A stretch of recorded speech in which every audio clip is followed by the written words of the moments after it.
Derrière ces murs se cache un passé glorieux et un avenir prometteur. Mais c'est au présent que nous entrons au cœur du légendaire Grand Hôtel de San Pellegrino. Avec Isabella, qui nous ouvre ses portes et nous transporte au début du XXe siècle, là où tout a commencé.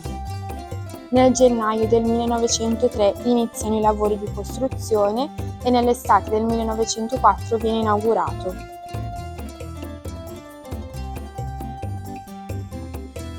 Sono 6 piani che diventano 7 nella parte centrale, è lungo 128 metri ed è alto 48 metri. Ça vous rappelle quelque chose? Les architectes du Grand Hôtel se sont inspirés de l'ancienne résidence royale et impériale de Paris, le Palais des Tuileries. Il Grand Hôtel doveva sorprendere e stupire per la sua grandezza. Il était reconnu non seulement comme une référence nationale, mais plus encore comme un symbole d'excellence internationale. Tantissimi dell'estero, anche tanti reali sono venuti. Et l'exemple le plus notable est probablement le séjour de Marguerite de Savoie, la première reine d'Italie après l'unification du pays. L'établissement répondait aux exigences de cette clientèle prestigieuse par son architecture et sa décoration. Avez-vous reconnu à quel mouvement artistique appartiennent ces lignes élégantes et ces motifs raffinés?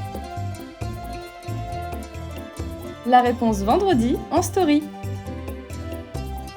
Come questa era la hall, su questo piano c'erano le sale comuni. Au rez-de-chaussée, on pouvait trouver 2 grandes salles de restaurant, un bar, une salle de jeu, un salon qui, selon l'époque, faisait office de salle de lecture ou de télévision, une salle de musique et même une splendide salle de bal.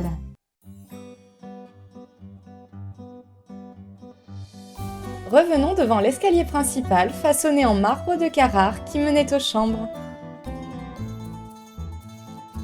Le camere più o meno sono sulle 200. E oltre alle camere normali c'erano gli appartamenti. Les services étaient de luxe pour l'époque. Électricité, ascenseur,